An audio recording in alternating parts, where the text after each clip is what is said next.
Hello there. Very, very good evening to everyone.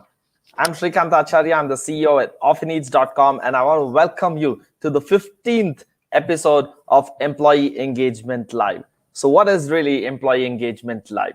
So, we know post the pandemic, everybody's working from home, working remotely, and employee engagement, even before that, was a very, very tough topic, making sure that employees are engaged, excited about what it is that they do, and fully get up to contribute towards the goal of the organization. That was a challenge in the first place, but with remote working and with everyone working from home, that's become even more tougher, making HR and corporate communication managers' lives very, very difficult. So what I decided to do is because of the nature of work that I do, I get to work with HRs and corporate communication managers and leaders of large organizations, and I get to work very closely and observe what they do to improve employee engagement within their own organization. So this is an initiative where I started to interview them and ask them what it is that they do to improve employee engagement, especially in these work from home situations. So we've completed 15. This is the 15th episode, and I try to bring experts and seasoned professionals and talk about initiatives and ideas to improve employee engagement. Today's episode is going to be very, very exciting. Before I bring on the guest, I want to take a minute to thank all of you for taking your time out and joining this session. I know it's a Friday evening. You're about to wrap up your work.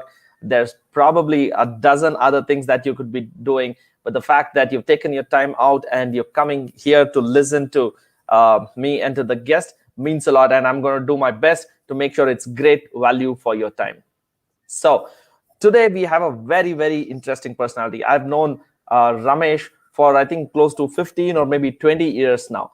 I have immense respect for Ramesh and Binu, who run an NGO called Bal Utsav, primarily because both of them come from corporate sectors, very well-to-do, great jobs, exceeding in their careers. And one fine day, somewhere in 2009, they decided to hang their boots and not start a business, but start a for impact organization that focuses on different things, but primarily focused on children's education.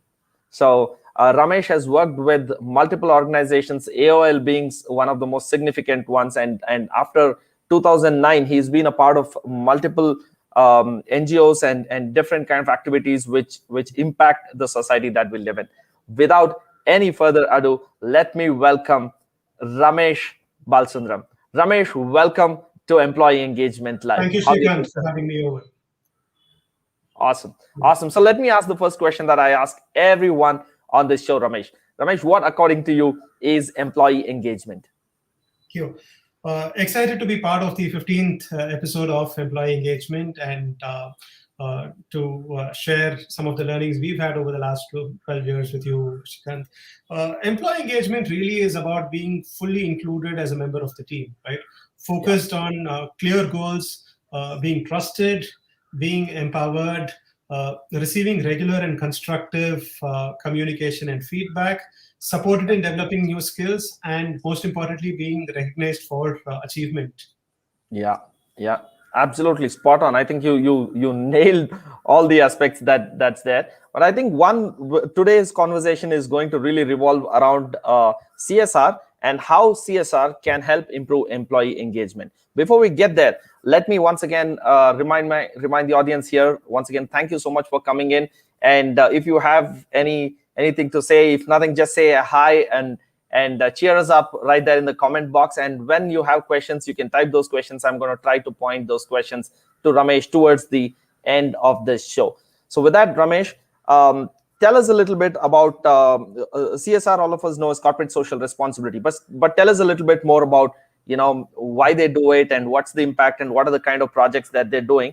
And after that, let's get into how that can help improve employee engagement. Thank you. So CSR now I think is a household name, but when we started off, CSR was still I wouldn't even say it was in the nascent stages. It was still a word that perhaps was about doing good at some point of time, not in a very structured format.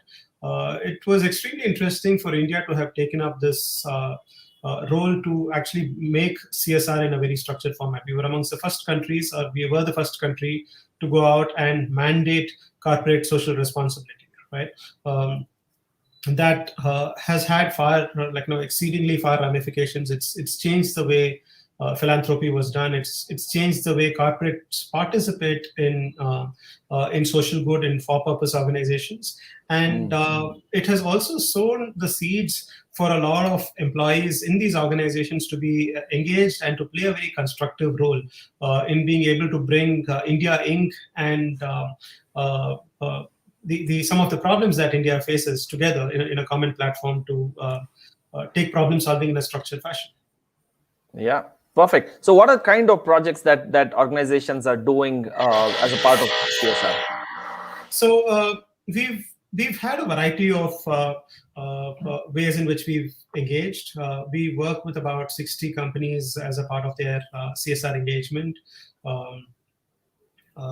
From micro and small enterprises to some of the largest names in the India Inc. space.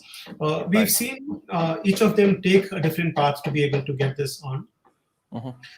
Some really simple touch points where employees plug out for a couple of hours a day. This could be each one commits to taking up a little time. So from some extremely simple exercises of employees plugging out to come out and facilitate an entire sports day event for school children, right? So something as simple as that. Because while for a lot of us who've had the privilege of being educated in some of the better known schools, for a bulk of India's children, there isn't anything like that. So to be able to come back and facilitate a sports day, actually run the whole thing from planning it to setting up the field, to carrying it out and then giving away prizes. To just about 3 weeks ago, we finished a creation of a mini forest inside a school. Right. Nice. So where each employee came in and put together, a group of employees came together and planted about 1,000 trees in a school, and we did about 2 such schools of sorts. We've had also employees do something slightly more long-term and a little more strenuous. 2 years ago, we introduced this idea where we have an employee or a group of employees who come together and actually paint an entire school. So you had about 35-40 people lined up at the school every morning, pick a few classrooms, clean it, scrub it, paint it, and leave it with a new coat of paint per se. So from a simple labor-intensive mechanisms of this sort to elements where we've had organizations take sabbaticals to work with us as a part of their CSR initiative, where they've been able to plug out anything between 2 to 6 weeks. Some of them working on strategy. I mean, organizations in the financial space, for example, actually coming and looking at our numbers, trying to build financial strategy into what we could do, what we are doing, and how to build better processes and control systems to be able to take this on. Interestingly, with another major in the banking and financial services space, we've even had instances where they actually have about a 6-month project where beyond office hours, they get their employees to actually go out and build technology for us. Right? Awesome. So we've had some people build an entire model on our scholarship. We have a very efficient scholarship mechanism that we give away, typically to the top 1% of children coming out of government schools. Right. So we've had a group of organizations that actually took it upon themselves to just go out and build the technology. Right.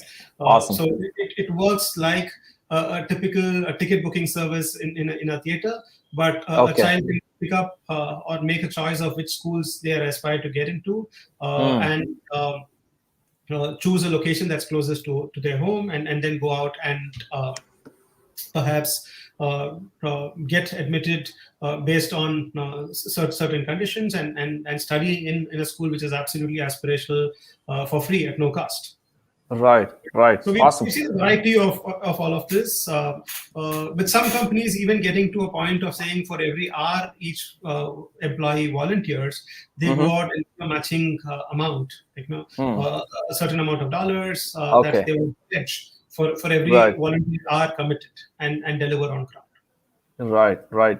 Interesting. These are all interesting ways. I've even come across organizations, having smartwatches on fitness trackers on, and saying whoever walks so many steps will donate so Right. much to the NGO. And there are plenty of innovative ways where employees are being engaged, to offer to contribute or volunteer towards an impact or a particular cause, right? So let's talk a little bit about that, because I've come across a lot of statistics and a lot of reports that indicate that there is a measurable impact of organizations encouraging their employees to volunteer for certain projects, and the impact is in the form of reduced attrition, in the form of longevity, in the form of a more meaningful connection.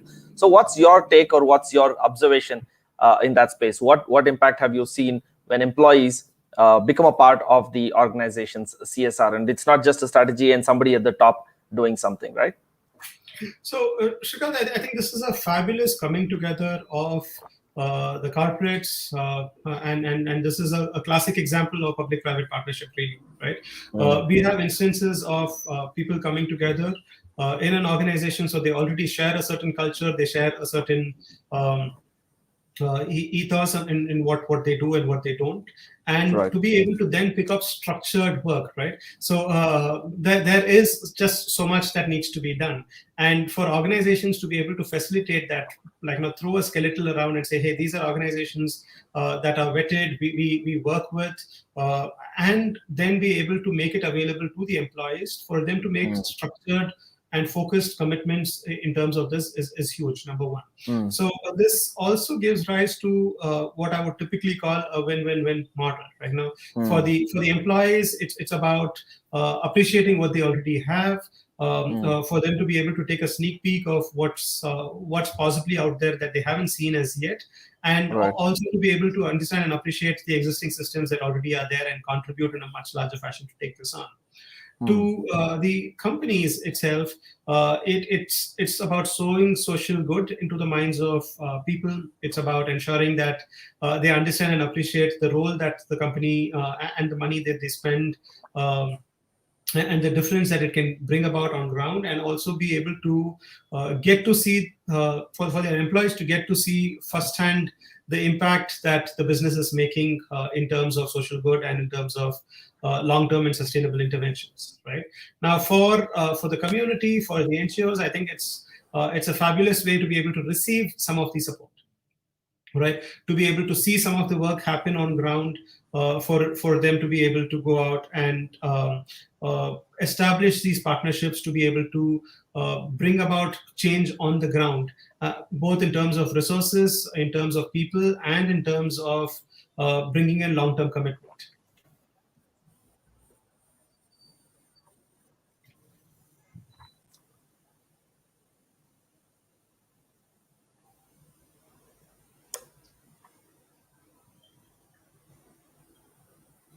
Hey, Ramesh, are you there?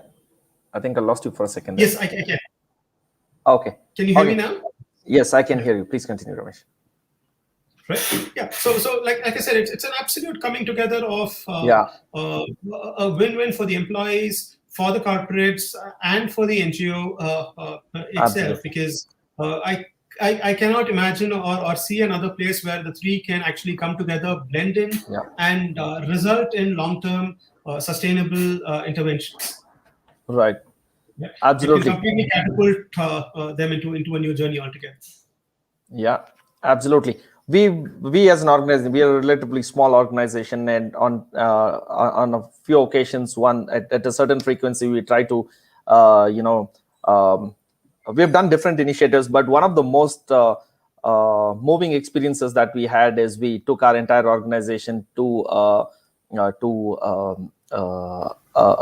place where, the orphanage, where there were kids from as young as 6 months or 1 year or something, and as old as 10-12 years, and we spent an entire day with them. There were like projects that were set up and all of those kind of things, and it was a very, very touching experience. We made a reasonable amount of donations and all of that stuff, but the time that we spent with those kids was I don't know if it was service to the kids, but it was really touching and really moving for the entire organization, and everybody within the team could really feel, and they could connect back saying, hey, look, if about 15-20 years back I didn't have the privileges that I have now, and I'm really happy to be contributing, and it opens up a new dimension. And because of that, I think it helps them connect, feel more proud about the organization that they're working with, and once the employee makes them want to work longer and contribute longer. Their job overall feels much more meaningful, right? When that kind of an impact is happening. That's the impact that I've seen from an employee point of view. Do you have any examples, Ramesh, that you've seen? I'm sure there are plenty of employees who come and volunteer in different capacities in some of your projects. Can you think of one or two examples where you've seen something profound? Quite a few of them, Shrikant. I'm glad you all did what you did, because it's always one thing to read about it or hear about it, but it's completely another thing to go out and see some of the work that can be done firsthand. Right. So we've had instances, for example, a lot of our disaster response work that we do, we've been actively involved since 2015. We've even had instances when the company decides to take up elements like this. We've had some of the employees take up this responsibility of saying, hey, whatever the company is doing, they will continue to do. But I want to be able to carry this material and go to my hometown and be able to make available some of these resources for people in my community or people from a village who are affected, and resources haven't been able to reach out to them. Right? You mean during floods and things like that? During floods and stuff like that, right? So we've, I should place this on record. We've even had an instance where somebody worked for, finished their shift, decided to come over and accompany, carry the material, went all the way to Belgaum, right, which is quite a distance from here, in an overnight bus, sat with in that same truck, traveled for about 14-15 hours, got off that morning and continued to stay in the flood affected region, carrying out all the work that we had planned. Right. So it's not just about companies writing off checks. It's not about a CSR at a top level saying that we need to be involved, but even to be able to plant that seed of responsibility, and for employees to be able to step up and say, hey, my company is doing what it's doing, but I want to be able to go out and be in the midst of action. And I think some of these are fabulous exercises to take this on. We've engaged with a whole bunch of corporates, especially with our disaster work, where we end up seeing hundreds of them come together to be able to pack raw materials and send it out to disaster-affected areas. These are mammoth tasks, where we are typically sending out, say about 100 tons of material a day, and that cannot happen with just us or our team members alone. It's always about hundreds of people coming together, spending their weekends, spending their weekdays, being able to pack this, put it out together, clearly being available and aware of the fact that it's going to be making some tremendous difference to people affected. Yeah, absolutely. I've seen those videos, and I've had the fortune of coming over and seeing some of the warehouses where you worked, where you were packaging relief material during floods, as well as during the pandemic, the rations and all of those kind of things, right? So it's really moving what you guys do. I'm super proud of you, Ramesh. On that note, I want to ask a question. The different ways in which employees can contribute, right? As an organization, you can contribute monetarily. You spoke about physically being there, things, volunteering and doing some kind of a training activity like workshops and all of those kind of things. You spoke about doing physical work, right? Things like building schools or toilets or cleaning or painting or any of those kind of things. But what caught my interest is you talked about contributing technologically, working on some projects. Let's talk a little bit about that, because that's something probably organizations can do in a meaningful way. Now, in a minute, let's talk a little about how people can volunteer while working remotely. Maybe offering some kind of a tech-enabled solution or building some technology for NGOs could be one of them. So tell me a little bit about what were those projects. I know you gave some insight, but a little more. What kind of work can be done? Yeah, so we are seeing an increasing amount of people take to this route, and that's a very encouraging sign for us to get started off with. We've engaged about two or three very interesting models in what we've done. Earlier on, I think this is as early as 2014, we were typically trying to transition out of the out of school children's space that we used to work with and Right. move absolutely into government schools, and that's what we've been doing now for some time. Mm-hmm. Right. So we've actually had a German tech giant have some of their people get onto a sabbatical, a 3 week sabbatical, where they came together, understood the challenges that we face with being able to attract children. Right now, out of school children typically work on what is called the multi-grade, multi-level model, which means we could have student A 10 years never been into school, we could have student B 8 years never been into school, student C 12 years never been into school, all of them in the same class, right? So the pace Right. at which they would all be learning is very different, but they're all in different classes or in different age groups, and they should be going into different classes. So to be able to build a solution, right, to track them manually, and then be able to understand their milestones, and then be able to track as a Herculean task, right? So we've had examples or instances where we've had people who can come in and build technology of that sort. Number one. More recently, what we're doing is currently engaging with a technology, a banking firm, which is now going out and doing last mile connectivity for us for disaster response. Right. So we built a very robust mechanism now to be able to see. To be able to collect needs on the ground and then be able to go out and fulfill the needs. This is for people who are affected by the pandemic or natural disasters or otherwise. But we are now doing some last mile connectivity where, typically we can just use a phone to snap a picture, capture maybe the Aadhaar details, so we can increase the level of transparency and tracking to a much larger extent. So if Offi Needs is now going out and making a donation, they even know the number of people in which place with an Aadhaar number of who has gotten benefits. Okay. So that's something that's going to be built.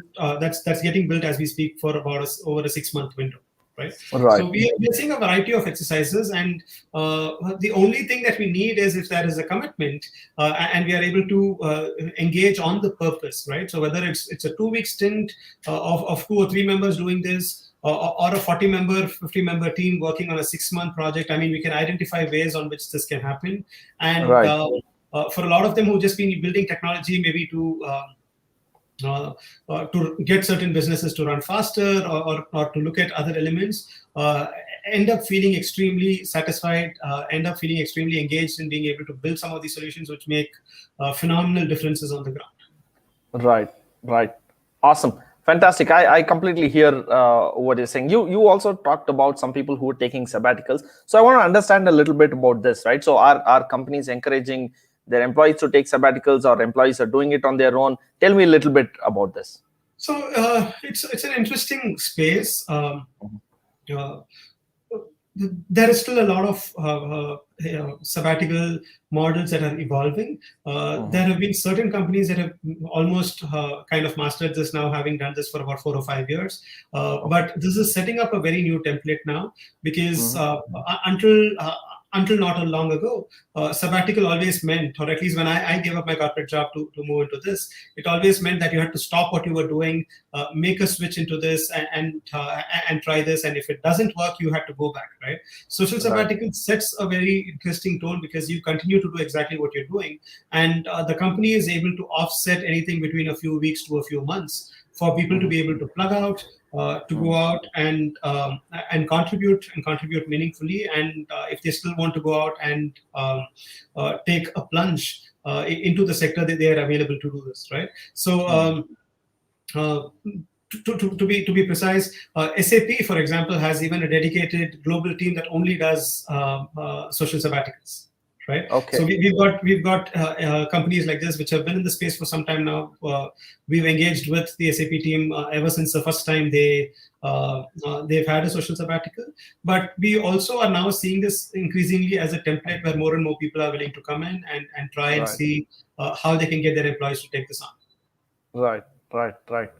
Okay, awesome. That's pretty interesting. Now I want to ask you a little bit about, how much of a struggle, or how easy is it for organizations to get their teams or get their employees to volunteer into these kind of activities? Does it take a good amount of scheduling? Does it take some kind of campaigns, or it's just easy? Do you always have more people than you need? So almost all the people we've had until now have been people who have nominated themselves, and the companies have always had this challenge of being able to filter and only send a much smaller number of people than the numbers who have applied. And I think that's been consistent over the years, right? So the need is much larger. Companies are trying to go out and filter out the people and get people who can actually take this break off, so that the existing business doesn't get impacted Right. while they go out and experiment with this, or they're able to facilitate this. Right, right. Awesome. That's good news. That's great to hear. And in the current situation, right? People are a little hesitant to get out of their homes or any of those kind of things, right? So what can people do to be able to volunteer and to be able to offer their services? So a variety of ways. Thankfully, I think slowly and steadily the city and the country is opening up. So for people who would like to come out and do certain things in person, I think that there are certain things that can only happen by them being in person. So that's one great piece to start off with. So if you're responding to a COVID-19 kind of a situation where we have to distribute food, it's a fabulous opportunity for people to go out and actually make themselves physically available. But we understand the constraints that we are working with, especially for companies. We have a lot of them who have a policy or where they cannot facilitate in-person participation. The examples that we were talking about, where people can come together and build technology, can contribute to strategy, for audits. I mean, these are all the elements that we can definitely look at, right? Now, for example, one of the companies that we're currently working with has gone out and made sure that the people who are getting inducted into the company, right, they are given a social problem to solve. And we've currently got about 189 freshers who've just joined a certain global fintech company, who are actually looking at our social media and trying to see if they can build a new social media strategy for us. So 25 different teams of about 4 to 5 members each, just spending about 3 months looking at what we're already doing on digital media and trying to see what else we could do and what we could do better. Right. So Srikanth, truly, I think there is a variety of ways in which this can we can find people to engage, and these are all new ways. This possibly couldn't have been conceived or imagined pre-COVID-19, right? So it's a learning phase. All of us are going through this, trying to identify what are the best mechanisms to make this happen. Continue to innovate and really go out and be able to engage the employees as we do this. Yeah. Awesome. So I have something that's running in my mind. What is not social service? For the lack of any better word, I want to ask you this. What is not? So I mean, I'm sure you come across so many things that people do and they think that's social service, but it's not. Do you have something that you want to tell about that? So while we appreciate all efforts and intent in taking this up, I think there is no blanket rule to say what is and what it is not, right? But as a policy, for example, in Bal Utsav, we have a mechanism which says teaching is not something that can be done in a temporary fashion. I mean, you can't just swing by one day, don a teacher's hat, and be able to teach. Right. What you can do is continue to mentor students. You can do career counseling. You could be able to go out and do a workshop on goal setting. Elements like that work. But internally for us, we say teaching is a no-no. Right. For people who are not professionally trained to be able to take this on. Right. That's number one. Number two, and this is something that I would like to place on record, is the sector itself. While we've gone out and done what we've done, the sector also has its own pace of working, and many times it becomes a little difficult for people to be able to understand the pace in which this works. Right. In most other places and in most other sectors, there is a very clear client-customer relationship, right, which is not the case in the sector. right? Right. For example, for what we do, who is our client, right? Is it the person who's making the donation? Is it the children we are teaching? Is it the teachers we are empowering? Is it the schools we are transforming? I mean, there is no one-on-one client customer relationship, right? Right. So the complexity is slightly different, and that's something that we would like companies to know about or be aware of, right? Number two. Mm. Number three, therefore, having worked in the sector, I think a certain level of wisdom exists on what works and what could take off, right? Mm. While the intent is always appreciated, it's also important to be able to blend it with the existing learning or wisdom that exists to be able to bring about large changes, right? Right. But if you can sow the seeds of purpose and say, hey, we're all in it together, we are all in it to go out and solve the problem, I think that's a great Yeah. start. Right. Right. Absolutely. How about you social media is very impactful now, right? So everybody wants to put out something saying I did this or something like that. So where do you draw the fine line between putting out a post saying you have an opportunity to volunteer like this to crossing that line and probably showing off way too much or humiliating somebody else in the process of doing that? Have you seen something like that happening, or do you have any advice to offer to somebody who wants to post on social media about volunteering? Right. So very, very, very interesting question, and uh, I think it's extremely important that people who volunteer or engage are able to draw the line between being able to say that, hey, we've gone out and solved the problem, but sometimes without realizing, being able to highlight or throw the focus on what is broken in the system, right? Now, we realize and we understand for a fact that there is a lot more that needs to be done on the ground. A lot of it has to change. But a single day of volunteering to go out and then start putting out pictures or start making posts about how bad the state of affairs is a definite no, right? Yeah. Also, there are legal issues that we need to be aware of. For example, as a policy, we say if anybody volunteers in our schools, we have a team of creative people who will go out and do a group picture if that's what we want. But to be able to take pictures of minors, to post it, these are things that we should definitely refrain from, and that's something that we impress upon our volunteers when they come down to do this. Right. Right.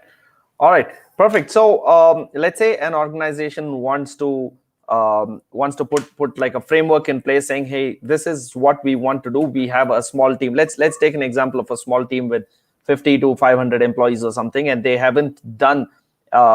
Either they have not done CSR or they've done CSR, but it's predominantly been about donations and things like that. What is your advice to them? How can they set a framework or some kind of a platform to be able to encourage their employees to volunteer and participate in the CSR activities?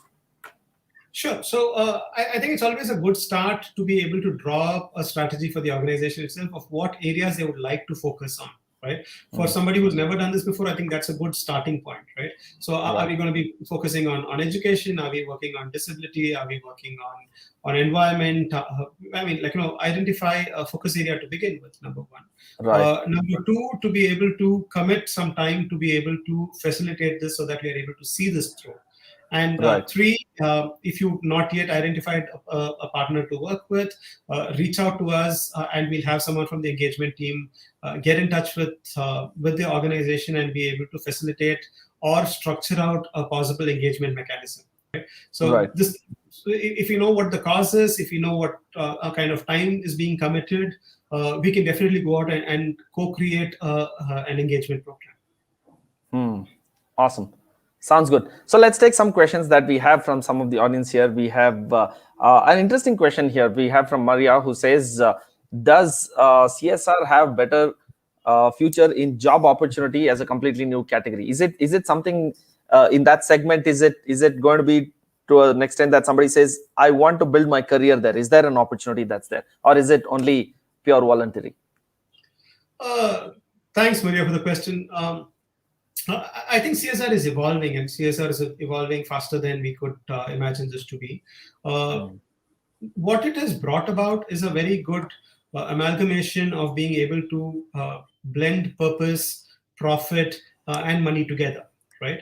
A lot of systems and structures have come in. Now, if you typically look at the amount of money that's being spent in CSR today, it is still not more than the amount of individual philanthropy that happens in the country, right? So the numbers haven't superseded that as yet. But what it has done is it's brought in a lot of professionalism, it's brought in a lot of systems, it's brought in a lot of structures, and that's a fabulous amalgamation of systems driving real world problems, right? How does this therefore shape up? The idea of being able to bring all that you already know about the processes, the systems, the technology, and to be able to put that to good use for problems which are beyond what we've been dealing with now is a fabulous opportunity, right? However, it's a thin line because I'm not going to call this a career as yet, because the idea um, of what we are doing needs to continue to remain for purpose. So I will refrain from using the word career, but is there an opportunity for people to come in here as a new category to be able to bring their skills to the table and be a part of large scale transformation? The answer is definitely yes. Right, right. Absolutely. I think I completely resonate with what you said, Ramesh. It's definitely, like you said, career may not be the right word, but there are a lot of people who are working in corporates who accomplished great things, but are probably not happy what they're doing, or they want to change, they want to make impact, and there probably is a way where they can do that. Not have financial abundance, but at least make sure that they're emotionally in a very happy state of mind. And I know in your team, Ramesh, there are a lot of people who have quit their corporate jobs and are working with your organizations and many other organizations you're associated with. Let's take another question that we have here from Komal. He asks, when was the first time you felt pride after you initiated any of the CSR activities, or after you quit? When was that pride moment that came, or was that an important emotion for you? Absolutely. Thanks for this question, Komal. I should state that it's not about the first time that we hit this high. One interesting piece is to be able to hit that high on almost a day-to-day basis, because every day, when you come to work and you've gone back, you've been able to impact hundreds and thousands of children for whom this kind of an intervention has been life-changing. Right. But if I have to go back in a very pointed fashion to answer this question, I think the very first year that we began our schools, we were working with out-of-school children, and we started our first school with about 114 children. Right. In about 12 months of time, about 47 children who'd never held a pencil in hand before were able to get back into age-appropriate classes. I think that was amongst the first highs that we ever hit upon. Because it's one thing to be able to bring these children into a school. It's another thing completely to see them go back to school and stay there. Yeah. So the most remarkable high, Komal, that you asked for is, I think when we had our first bunch of children in under 12 months, never having held a pencil in hand before, to be able to go back and stay in school. Amazing. I totally agree with you. And you can probably elaborate a little bit what you mean by age-appropriate classes or something like that you mentioned, right? Right. So our first program was for out-of-school children who are meant to be in schools but aren't. Right. So these could all be children who have either gone into school and exited the system, or never ever having gone into the system at all. Right. So let's assume we've got a family of 3 children, where a child has been born at that home every 3 years, right? So invariably, when the youngest child at home is about 6 years of age, the second, the first child, the oldest child at home is about 12, the second one's about 9, and the third one's about 6.